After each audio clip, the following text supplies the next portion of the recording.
मध्य प्रदेश में यूथ का हाथ भारतीय जनता पार्टी के साथ है। पहले चरण में सबसे ज्यादा सदस्य युवा वर्ग से बने हैं। वहीं पहले चरण के बाद दूसरे चरण में बीजेपी ने 2 करोड़ से ज्यादा सदस्य बनाने का टारगेट रखा है। साथ ही अब ज्यादा सदस्य बनाने वाले को बीजेपी सम्मानित भी करेगी। देखिए भोपाल से खास रिपोर्ट।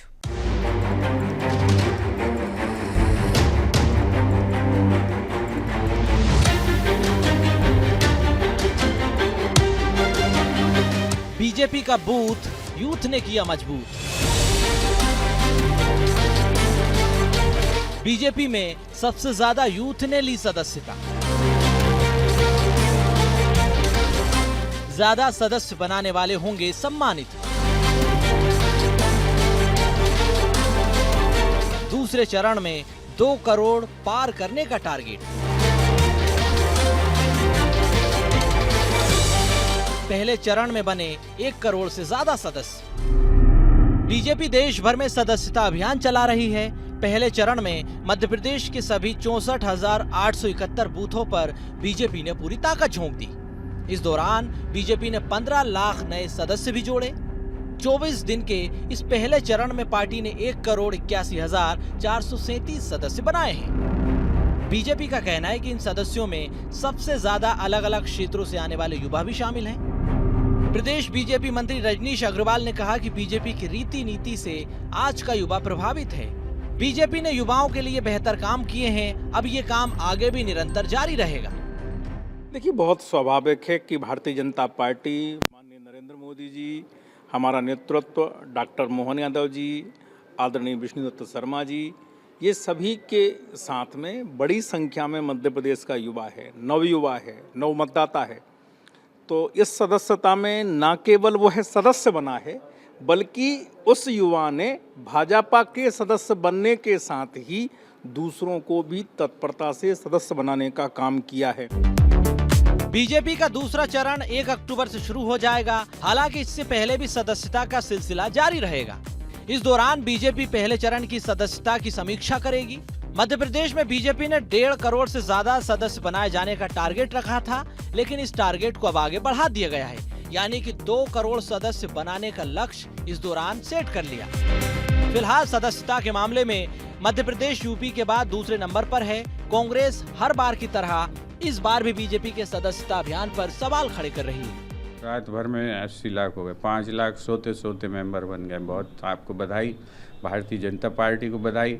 ईश्वर करे कि अगली रात जब वो सोएं तो जो है 1.5 करोड़ पार कर जाएं, 70 लाख लोग नींद में उनके सदस्य बन जाएं। बहुत बहुत बधाई देता हूं मैं भारतीय जनता पार्टी को और सबनानी जी को, जो बड़ा प्रयत्न पूर्वक जो है लोगों से, सरकारी कर्मचारियों से इनको टारगेट दे दे के डाटा निकलवा रहे हैं और जो है मिस कॉल मार मार के मेंबर बना रहे हैं। वहीं पहले चरण की समीक्षा बैठक के बाद जो क्षेत्र पीछे रह गए हैं, उनकी योजना बनाकर अगले चरण में उन्हें शामिल किया जाएगा। उन्हीं पर मंथन किया जाएगा। संगठन पर्व का अगला चरण 1 से 15 अक्टूबर तक चलेगा। 29 सितंबर को पूरे प्रदेश में पार्टी कार्यकर्ता प्रधानमंत्री नरेंद्र मोदी की मन की बात कार्यक्रम को सुनेंगे। उसके बाद लोगों को पार्टी की सदस्यता दिलाई जाएगी। बीजेपी दावा कर रही है कि इस बार देश में एमपी नंबर 1 बनेगा और प्रदेश में इतिहास भी रचा जाएगा। मनोज राठौर, BSTV भोपाल। ग्वालियर जिले में बाढ़, बारिश और बर्बादी पर सियासत शुरू हो चुकी है। बारिश की वजह से कई लोगों के घर जो है उजड़ चुके हैं। परेशानियां लोगों को उठानी पड़ रही हैं। साथ ही कई लोगों की जान भी चली गई है। बाढ़ के हालात की वजह से सड़क पुलिया टूट चुकी हैं, जिसको लेकर कांग्रेस ने बीजेपी और प्रशासन पर जमकर आरोप लगाया। देखिए खास रिपोर्ट।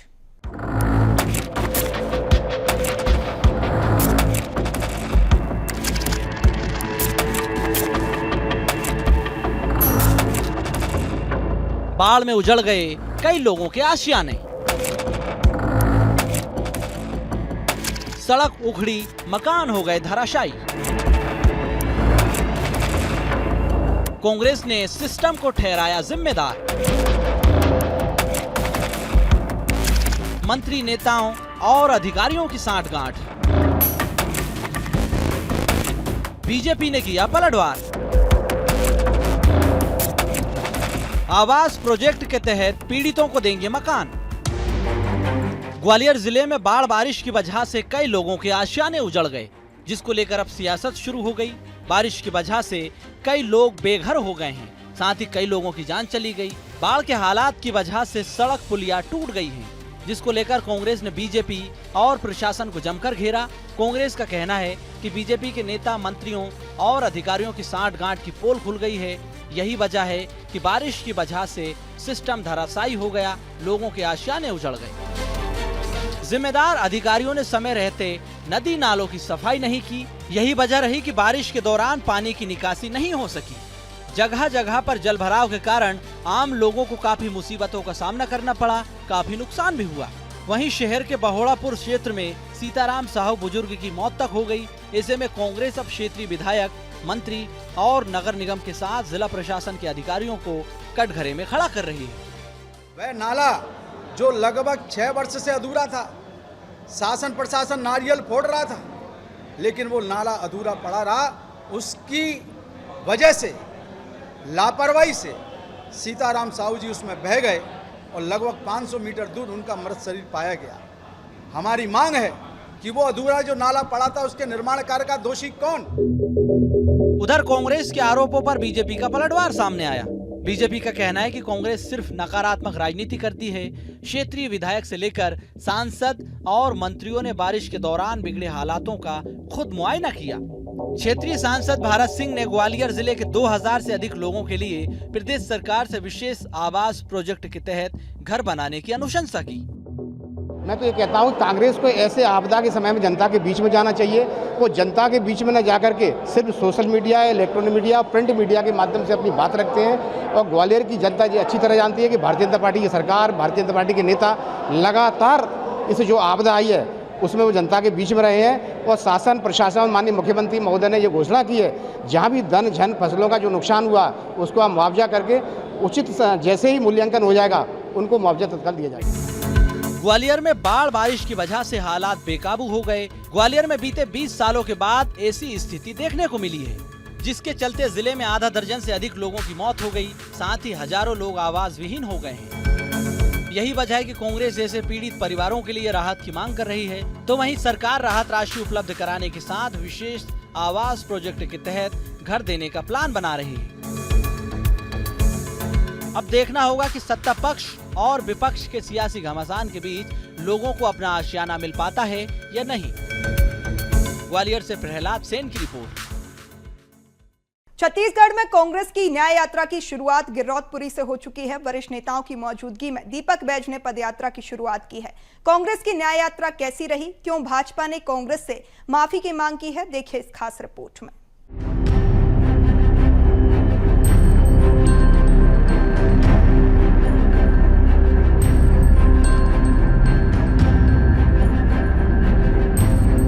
कांग्रेस की न्याय यात्रा पर सियासी नौटंकी। 27 सितंबर से कांग्रेस की न्याय यात्रा 125 किलोमीटर पद यात्रा करेंगे कांग्रेस नेता। 2 अक्टूबर तक सड़क पर लड़ाई लड़ेगी कांग्रेस। पीसीसी चीफ दीपक बैज ने बनाया खास प्लान। कानून व्यवस्था पर कटघरे में सरकार। गिरौदपुरी धाम से रायपुर तक पदयात्रा। छत्तीसगढ़ में कानून व्यवस्था पर सियासी घमासान मचा हुआ है। 27 सितंबर से कांग्रेस न्याय यात्रा निकालने जा रही है। इस दौरान 125 किलोमीटर तक कांग्रेस के नेता पदयात्रा करेंगे। वहीं कांग्रेस 2 अक्टूबर तक सड़क पर लड़ाई लड़ेगी। इसके लिए पीसीसी चीफ दीपक बैज ने खास प्लान बनाया है। कांग्रेस की पदयात्रा गिरौदपुरी धाम से रायपुर तक निकाली जाएगी, जिस पर उप मुख्यमंत्री विजय शर्मा ने तीखे सवाल दागे हैं। विजय शर्मा ने कांग्रेस शासन की घटनाओं को एक बार फिर उकेर दिया है, साथ ही कांग्रेस शासन की घटनाओं को गिनाया है। मीरनपुर में जब मार दिया गया था तो मुख्यमंत्री कौन थे छत्तीसगढ़ के?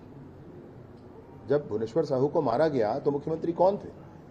मुख्यमंत्री भूपेश बघेल जी तो जाकर नहीं मिले। वहां पर 10 किलोमीटर में जिनका घर था, मंत्री थे, वो भी जाकर उनसे नहीं मिले। उनके विधायक जाकर नहीं मिले, उनके घर नहीं गए कभी। मैं तो 4 दिन लोहारेडी में रहकर आया हूँ, हर घर परिवार से मिलकर आया हूँ।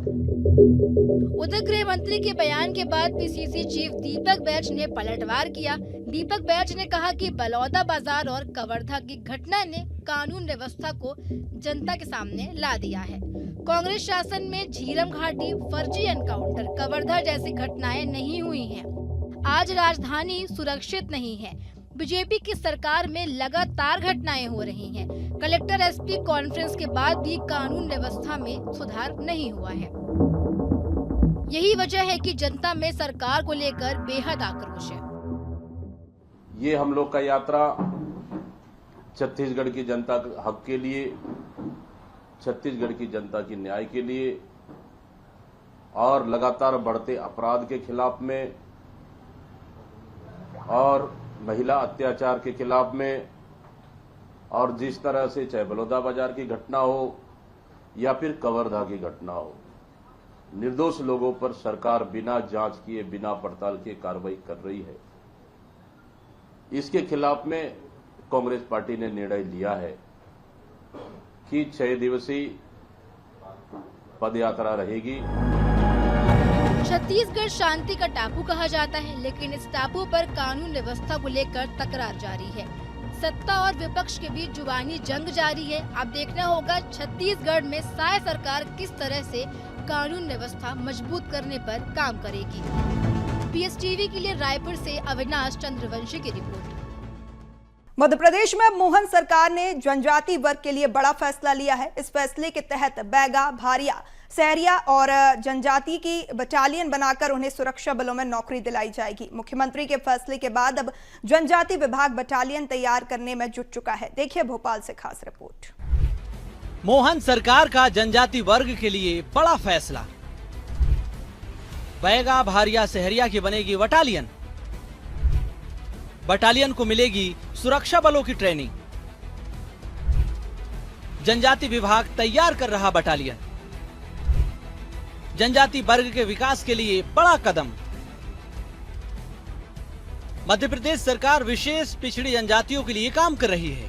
सरकार ने युवाओं को रोजगार और सेवा के नए अवसर प्रदान करने के लिए महत्वपूर्ण कदम उठाया। राज्य के बैगा, भारिया और सहरिया जनजातियों के युवाओं के लिए विशेष बटालियन गठित की जाएगी, जो इन्हें मुख्य धारा में लाने के साथ साथ रोजगार की नई संभावनाओं से जोड़ने का काम करेगी।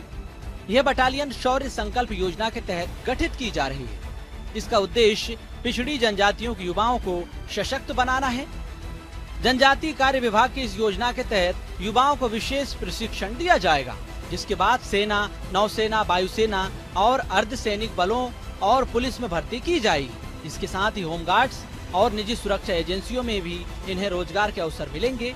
योजना का उद्देश्य इन जनजातियों को रोजगार के क्षेत्र में सशक्त बनाकर उनके सामाजिक और आर्थिक विकास में तेजी लाना है। पीवीटीजी की योजनाओं में प्रदेश के 15 जिले शामिल। योजनाओं के क्रियान्वयन के लिए 11 प्राधिकरण कर रहे हैं काम। वेगा विकास प्राधिकरण कर रहा है काम। बीजेपी की सरकार जनजाति कल्याण के लिए समर्पित। मोहन सरकार के इस फैसले पर बीजेपी प्रवक्ता ने कहा है कि बीजेपी की सरकार जनजाति कल्याण के लिए काम कर रही है, समर्पित रूप से काम हो रहा है। इस बटालियन से इस वर्ग को रोजगार मिलेगा। उन्होंने कांग्रेस पर निशाना साधा। कांग्रेस ने सरकार में आते ही इस वर्ग को मिलने वाले 1000 रुपए रोक दिए थे, साथ ही कई योजनाओं को भी बंद किया था। यह भारतीय जनता पार्टी की सरकार है। डॉक्टर यशस्वी मुख्यमंत्री डॉक्टर मोहन यादव जी की सरकार है, जो जनजाति कल्याण के लिए भी समर्पित है। जिस प्रकार से बैगा, भारिया, सहारिया जनजाति और जनजाति बंधु जो हैं हमारे उस समाज के लिए स्पेशल बटालियन बनाई जा रही है, उसमें सरकारी जॉब सेवा मिलेगी और उससे उनको रोजगार भी प्राप्त होगा और जनजाति वर्ग का उत्थान होगा। वहीं एक कांग्रेस है जिसने बैगा, भारिया, सहारिया जो समाज की जो महिलाएं हैं, जनजाति वर्ग की जो बहनें थीं, उनको हम 2017 और 18 तक 1000 रुपये प्रतिमाह की राशि उनके प्रतिमाह देते थे उनके बैंक अकाउंट में। तो 15 महीने कमलनाथ जी की सरकार जो गलती से बनी थी उसमें उन्होंने उनके ऊपर भी कुठाराघात किया था और 51 से ज़्यादा योजनाओं के बंद कर दिया था, जिससे जनजाति वर्ग के कल्याण भी अवरुद्ध हो गया था, उनका विकास भी अवरुद्ध हुआ था। तो कांग्रेस अवरुद्ध करती है, जनजाति वर्ग की विरोधी है और भारतीय जनता पार्टी जनजाति कल्याण को अपना सर्वस्व मानती है। जन जन का कल्याण उनका सर्वस्व होता है। भारत में पीवीटीजी समुदाय की कुल संख्या 75 है, जिनकी पहचान उनके आदिम विशेषताओं, भौगोलिक अलगाव और सामाजिक आर्थिक पिछड़ेपन के आधार पर की गई। ये जनजातियां आमतौर पर शिकार पर निर्भर करती है। 1973 में गठित ढेबर आयोग ने इन्हें आदिम जनजाति समूह के रूप में पहचाना और 2006 में इन्हें विशेष पिछड़ी जनजाति नाम दिया गया। उधर सरकार के इस फैसले पर कांग्रेस ने निशाना साधा। कांग्रेस प्रवक्ता भूपेंद्र गुप्ता ने कहा कि सरकार यदि जनजाति वर्ग का भला चाहती है तो उसे पुलिस के खाली पदों पर नौकरी देना चाहिए। सरकार ऐसा करती है तो कांग्रेस उसका स्वागत करेगी, लेकिन बीजेपी ऐसा नहीं करेगी। ये उसकी जुमलेबाजी है। सरकार जनजाति वर्ग के कुपोषण को सही नहीं कर पाई। उनके नाम पर बजट का दुरुपयोग हो रहा है। मध्य प्रदेश सरकार में 50,000 से ज़्यादा पद खाली हैं पुलिस के। भर दो उनकी बटालियन, हम जो है कल ही स्वागत कर देंगे इसका। जो सरकार 20 साल से यहाँ पर सत्ता में है, प्रिमिटिव ट्राइब है, भारिया, सहारिया, बेगा, विलुप्त प्राय जनजाति इनको कहते हैं। इनका तुम जो है अभी तक कुपोषण तो ठीक नहीं कर पाए, जिसके लिए करोड़ों अरबों रुपया जो है केंद्र की सरकार देती, पूरा पैसा खा जाते हो, जिम जाते हो।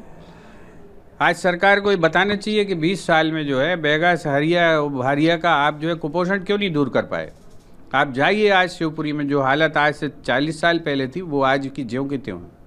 लोग मर रहे हैं कुपोषण से, भूख से। उनके तस्वीरें देखिए आप, उसकी चर्चा नहीं करेंगे। हम बटालियन बनाएंगे। क्यों? क्योंकि ये नई टोपी है, नया डिज़ाइन का टोपी है, ये पहना देंगे हम। ये जो है कब अगर ये बात धरातल पर उतरती है, हम इसका स्वागत करेंगे। कुल मिलाकर मोहन सरकार जनजाति समूह के लिए काम कर रही है। मुख्यमंत्री डॉक्टर मोहन यादव विशेष रूप से कमजोर जनजाति समूह के युवाओं को रोजगार देने का काम कर रहे हैं। युवाओं को सेवा से जोड़ने के लिए पीवीटीजी बटालियन बनाने के निर्देश भी दिए गए। सरकार इस वर्ग को 1500 रुपए प्रति माह आहार अनुदान राशि देती थी। सरकार कुपोषण दूर करने के लिए प्रयासरत है। इसी कड़ी में मुख्य धारा से जोड़ने के लिए उन्हें रोजगार भी उपलब्ध कराया जा रहा है। मनोज राठौर, BSTV भोपाल। ग्वालियर में 6 अक्टूबर को भारत और बांग्लादेश के बीच T20 का मुकाबला खेला जाना है, जिसका हिंदू महासभा लगातार विरोध कर रही है। साथ ही बांग्लादेश में हिंदुओं के साथ बर्बरता का भी आरोप यहां पर लगाया जा रहा है। उधर कांग्रेस ने हिंदू महासभा को भारतीय जनता पार्टी की बी टीम भी बताया है। वहीं बीजेपी ने कहा कि मैच से विकास की गति मिलेगी। देखिए खास रिपोर्ट। ग्वालियर में भारत और बांग्लादेश के बीच मैच खेला जाएगा, लेकिन उससे पहले इस पर सियासी गदर देखने को मिल रही है। ग्वालियर में 6 अक्टूबर को भारत बांग्लादेश के बीच T20 मैच होगा, लेकिन मैच से पहले सियासी खेल शुरू हो गया। हिंदू महासभा का कहना है कि बांग्लादेश में हिंदुओं के साथ बर्बरता हुई है। उसके बाद भारत में बांग्लादेश के साथ मैच आयोजित करना हिंदुओं की भावनाओं से खिलवाड़ करना है। इतना ही नहीं, हिंदू महासभा ने 6 अक्टूबर को ग्वालियर के लश्कर क्षेत्र में बाजार बंद रखने का निर्णय लिया। वहीं हिंदू महासभा ने तिरुपति बालाजी मंदिर प्रसाद मामले में दोषियों को फांसी की सजा दिलाने की मांग उठाई। देखिए, मेरा स्पष्ट कहना है, ये भारतीय जनता पार्टी का मैनेजमेंट है जो उन्होंने टिकट की खरीदा फरोख्ती करी और जो लोगों को बता दिया कि ये बहिष्कार नहीं हुआ, क्योंकि हिंदू महासभा ने कहा था कि मैच का बहिष्कार करना चाहिए। और जो लोग जो है जिन्होंने टिकट लिए, हम हिंदू महासभाई जो मानते हैं कि वो लोग हिंदुओं से प्रेम नहीं करते, जिनकी माता बहनों की इज्जतें बांग्लादेश के अंदर लुटी हैं, जिनकी हत्याएं हुई हैं और जिन मंदिरों को तोड़ा गया है, उनके प्रति उनकी कोई सिंपैथी नहीं है, सहानुभूति नहीं है, वो हिंदू नहीं है। हिंदू महासभा के बाद कांग्रेस भी भारत बांग्लादेश के मैच पर सवाल खड़े कर रही है। कांग्रेस का कहना है कि बीजेपी का दोगला चरित्र उजागर हो गया। कांग्रेस ने हिंदू महासभा को भी बीजेपी की बी टीम करार दिया है। एक तरफ तो बांग्लादेश पर अटैक कर रहे हैं और दूसरी तरफ यहाँ आप मैच की परमिशन दे रहे हैं। मैच की परमिशन कौन दे रहे हैं? जय शाह, अमित शाह के बेटे, महाहरमन सिंधिया के बेटे। और जो हिंदू महासभा विरोध कर रही है वो कौन? वो भी बीजेपी का ही एक संगठन है। तो एक नौटंकी है ये कि हिंदू महासभा को आगे कर दिया तो दिखाने को हो गया कि हमने विरोध कर दिया। एक्चुअल में देखा जाए तो भारतीय जनता पार्टी जिस नीति पर चल रही थी, उस नीति के हिसाब से ये मैच नहीं होना चाहिए था। लेकिन भारतीय जनता पार्टी वोट के लिए, नौटंकी के लिए, पैसे के लिए किसी भी हद तक गिर सकती है। तो ये भारतीय जनता पार्टी की दोगली नीति का परिणाम है। ये वहीं बीजेपी ने कांग्रेस पर पलटवार किया, साथ ही कहा कि क्रिकेट मैच प्रतिस्पर्धा का खेल है, मैच से विकास को गति मिलेगी, ग्वालियर में इंटरनेशनल क्रिकेट टूर्नामेंट के आयोजन का रास्ता खुलेगा। हमें ये भी देखना होगा कि ग्वालियर में जब अधिक मैचेस होंगे तो उसका बहुत बड़ा इम्पैक्ट पड़ता है हर चीज़ पर। आपने अभी अभी जो हमारे यहाँ पर एक टूर्नामेंट हुआ था भारत के अंदर, तो बहुत बड़ा इन्वेस्टमेंट आया था और बहुत बड़ा इकोनॉमिक वो चालू हुआ था। मेरा तो निवेदन है कि अभी बांग्लादेश में जो चल रहा है उसको इससे ना जोड़ा जाए। बांग्लादेश में अभी क्या परिस्थिति निकल के आएगी उसके लिए थोड़ा इंतजार करना चाहिए। हिंदू महासभा का जो विरोध है वो एक हद तक जायज़ भी है, किंतु हर चीज़ इस नज़रिए से नहीं देखी जाती है। राजनीतिक कोई इश्यूज होते हैं और इंटरनेशनल मैटर्स होते हैं। ये क्रिकेट या खेल जो है वो इंटरनेशनल मैटर है। इसमें जब भारत देश राजनीतिक जो कोई स्टैंड लेगा उस पर हमें फोकस करना चाहिए। कुल मिलाकर ग्वालियर में मैच पर सियासी गदर देखने को मिल रही है। फिलहाल ग्वालियर में 6 अक्टूबर को भारत बांग्लादेश के बीच मैच खेला जाएगा, लेकिन उससे पहले सियासी खेल शुरू हो चुका है। अब देखने वाली बात होगी कि ये कहां जाकर थमेगा। मध्य प्रदेश में सरकार शिक्षा के स्तर को बेहतर करते हुए युवाओं को रोजगार देने के मकसद से छात्रों का परफॉर्मेंस इंडेक्स तैयार कर रही है। इससे छात्रों को आगे बढ़ने में मदद मिलेगी। क्या है मोहन सरकार का प्लान, जानने के लिए देखिए भोपाल से खास रिपोर्ट।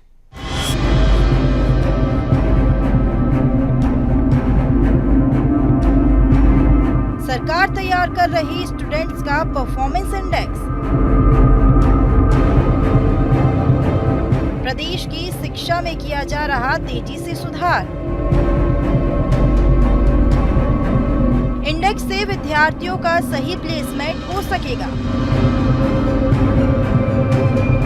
छात्रों को आगे बढ़ाने में भी मिलेगी मदद। मध्य प्रदेश की शिक्षा व्यवस्था को सुधारने के लिए सरकार प्रयासरत है। सरकार की कोशिश है कि पढ़ाई के साथ युवाओं को रोजगार भी दिया जा सके। इसी दिशा में अब सरकार ने स्टूडेंट की पूरी जानकारी जुटाना शुरू कर दिया। बीएसटीवी से बातचीत करते हुए उच्च शिक्षा मंत्री इंदर सिंह परमार ने कहा कि विश्व स्तरीय शिक्षा तक पहुंचाने के लिए प्रदेश की शिक्षा में सुधार किया जा रहा है। इसके लिए छात्रों का परफॉर्मेंस इंडेक्स बनाया जा रहा है। इस इंडेक्स से विद्यार्थियों का सही प्लेसमेंट हो सकेगा, उन्हें दिशा मिल सकेगी और छात्रों को आगे बढ़ाने में भी मदद मिलेगी। साथ ही उन्होंने यह भी कहा कि यूजीसी के नियमों के अनुरूप प्रदेश के 33 निजी विश्वविद्यालय के वीसी काम कर रहे थे। उन्हें आयोग घोषित कर 15 दिन का समय दिया गया। इस समय अवधि में वीसी को बदलना पड़ेगा। उन्होंने यह भी कहा कि यदि कॉलेज प्रबंधन नियमों का पालन नहीं करेंगे तो यूजीसी के मापदंड के अनुसार कार्रवाई भी की जाएगी। यूजीसी के द्वारा मापदंड जो निर्धारित है, कौन कुलगुरु बनेंगे, उन मापदंडों के भिन्न कई विश्वविद्यालयों ने अपने कुलगुरु नियुक्त कर रखे थे। निजी विश्वविद्यालय विनियामक आयोग ने एक कमेटी बना करके सबकी जांच की, सबकी योग्यता परखी है और उसमें 33 ऐसे विश्वविद्यालय हैं जिनमें अयोग्य लोगों को वीसी बना के रखा है।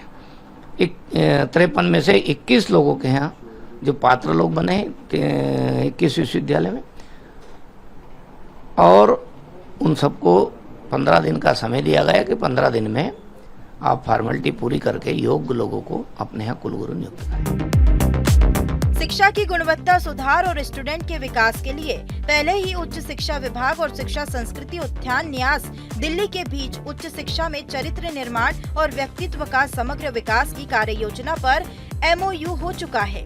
इस MOU का उद्देश्य प्राचीन ज्ञान परंपरा, नैतिक, अनुभवात्मक, भारत केंद्रित और विद्यार्थी केंद्रित गुणवत्तापूर्ण शिक्षा प्रदान करना है।